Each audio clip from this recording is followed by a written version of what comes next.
रामपुर नामक एक गांव में रामू नाम का एक गरीब किसान रहता था। रामू मेहनती था, परंतु उसके पास बहुत थोड़ी सी जमीन थी। उस जमीन से जितनी फसल होती वो उसके परिवार का पेट भरने के लिए भी मुश्किल से ही पूरी पड़ती थी। उसकी गरीबी और मेहनत को देखकर गांव के लोग कहते, रामू, इतनी मेहनत का क्या फायदा? तुम्हारा भाग्य ही खराब है जो तुम इतना परिश्रम करने के बावजूद भी गरीब हो। ये सुनकर रामू थोड़ा उदास हो जाता, पर फिर भी वो मेहनत करना नहीं छोड़ता। एक दिन गांव में एक साधु आए। गांव के लोग उनकी बातें बड़े ध्यान से सुनते थे और उन्हें बहुत मानते थे। रामू भी उनके पास गया और अपनी गरीबी और मेहनत की कहानी सुनाई। साधु ने उसे ध्यान से सुना और फिर कहा, तुम्हारी मेहनत जरूर रंग लाएगी बेटा, बस धैर्य रखो और अपनी मेहनत को बढ़ाते रहो। कभी कभी हमारी मेहनत के फल का समय आना थोड़ा देर से होता है, परंतु मेहनत का फल निश्चित रूप से मिलता है। रामू को साधु की बात से थोड़ी हिम्मत मिली और वह और भी मेहनत से खेती में जुट गया। दिन रात मेहनत करता, खेतों में घंटों समय बिताता। समय बीतता गया, लेकिन रामू की स्थिति में कोई खास बदलाव नहीं आया। फिर भी रामू ने अपने परिश्रम को कभी कम नहीं होने दिया। एक दिन जब रामू अपने खेत में हल चला रहा था, तभी अचानक हल किसी कठोर चीज से टकराया। उसने हल को जमीन से निकाला और देखा कि वहाँ कुछ चमक रहा है।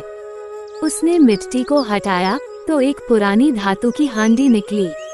उसने हांडी को खोला तो उसकी आंखें चमक उठी। हांडी में सोने की मोहरें भरी हुई थीं। रामू को अपने भाग्य पर यकीन नहीं हो रहा था। उसने साधु बाबा की बात को याद किया कि मेहनत का फल अवश्य मिलता है। रामू ने उन सोने की मोहरों से थोड़ी जमीन और खरीदी और बेहतर बीज और साधन जुटाए। अब उसकी फसल बहुत अच्छी होने लगी और कुछ ही सालों में वह एक समृद्ध किसान बन गया। उसकी मेहनत और भाग्य ने मिलकर उसका जीवन बदल दिया। इस घटना के बाद गांव के लोग भी उसकी तारीफ करने लगे और कहने लगे, देखो, मेहनत का फल मिलता ही है, बस धैर्य रखना जरूरी है। रामू ने अपनी मेहनत और धैर्य से सिद्ध कर दिया कि सच्ची लगन और परिश्रम से किस्मत भी हमारे साथ चलने लगती है। अगर आप सारे लोग इसी तरह का वीडियो देखना चाहते हैं तो मेरा चैनल को सब्सक्राइब और शेयर करना ना भूलें। रामपुर नामक एक गांव में रामू नाम का एक गरीब किसान रहता था। रामू मेहनती था, परंतु उसके पास बहुत थोड़ी सी जमीन थी। उस जमीन से जितनी फसल होती वो उसके परिवार का पेट भरने के लिए भी मुश्किल से ही पूरी पड़ती थी। उसकी गरीबी और मेहनत को देखकर गांव के लोग कहते, रामू, इतनी मेहनत का क्या फायदा? तुम्हारा भाग्य ही खराब है जो तुम इतना परिश्रम करने के बावजूद भी गरीब हो। ये सुनकर रामू थोड़ा उदास हो जाता, पर फिर भी वो मेहनत करना नहीं छोड़ता। एक दिन गांव में एक साधु आए। गांव के लोग उनकी बातें बड़े ध्यान से सुनते थे और उन्हें बहुत मानते थे। रामू भी उनके पास गया और अपनी गरीबी और मेहनत की कहानी सुनाई। साधु ने उसे ध्यान से सुना और फिर कहा, तुम्हारी मेहनत जरूर रंग लाएगी बेटा, बस धैर्य रखो और अपनी मेहनत को बढ़ाते रहो। कभी कभी हमारी मेहनत के फल का समय आना थोड़ा देर से होता है, परंतु मेहनत का फल निश्चित रूप से मिलता है। रामू को साधु की बात से थोड़ी हिम्मत मिली और वह और भी मेहनत से खेती में जुट गया। दिन रात मेहनत करता, खेतों में घंटों समय बिताता। समय बीतता गया, लेकिन रामू की स्थिति में कोई खास बदलाव नहीं आया। फिर भी रामू ने अपने परिश्रम को कभी कम नहीं होने दिया। एक दिन जब रामू अपने खेत में हल चला रहा था, तभी अचानक हल किसी कठोर चीज से टकराया। उसने हल को जमीन से निकाला और देखा कि वहाँ कुछ चमक रहा है। उसने मिट्टी को हटाया तो एक पुरानी धातु की हांडी निकली। उसने हांडी को खोला तो उसकी आंखें चमक उठी। हांडी में सोने की मोहरें भरी हुई थीं। रामू को अपने भाग्य पर यकीन नहीं हो रहा था। उसने साधु बाबा की बात को याद किया कि मेहनत का फल अवश्य मिलता है। रामू ने उन सोने की मोहरों से थोड़ी जमीन और खरीदी और बेहतर बीज और साधन जुटाए।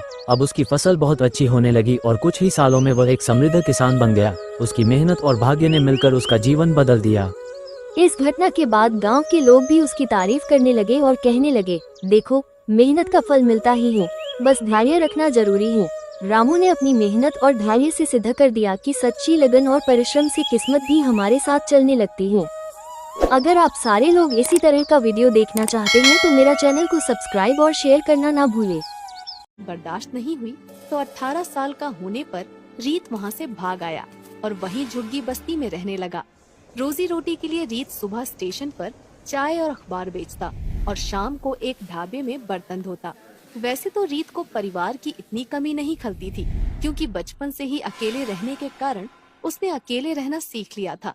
लेकिन एक परिवार और माँ बाप की कमी उसे तब खलती जब भी कोई त्योहार आता।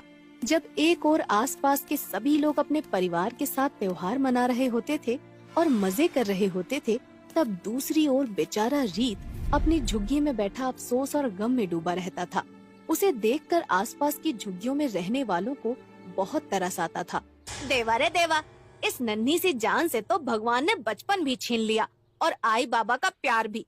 बेचारा त्योहार में भी दूसरों की बस शक्ल ताकता रहता है। एक बार दिवाली में रीत की बगल वाली झुग्गी बस्ती में रहने वाली औरत रीत को बुलाने आई। ए रीत बाबा, यहाँ काहे मुंह फुलाए बैठा हुआ है? चल हमारे साथ चल के दिवाली मना। चल, मैं तेरे को मस्त मिठाई खिलाती है। चल चल। उस औरत के इतना कहने पर रीत उसके परिवार के साथ दिवाली मनाने चला गया। उसे अपने साथ ले जाकर उस औरत ने घर की बनी मिठाई खिलाई और फिर उसे बढ़िया खाना भी खिलाया। खाना खा के घर के सभी लोग पटाखे छुड़ाने बाहर आए। उस औरत के बच्चे रंग बिरंगी फुलझड़ियाँ जलाने लगे। उन्हें देखकर रीत का भी फुलझड़ियाँ जलाने का मन करने लगा। भाई, मेरे को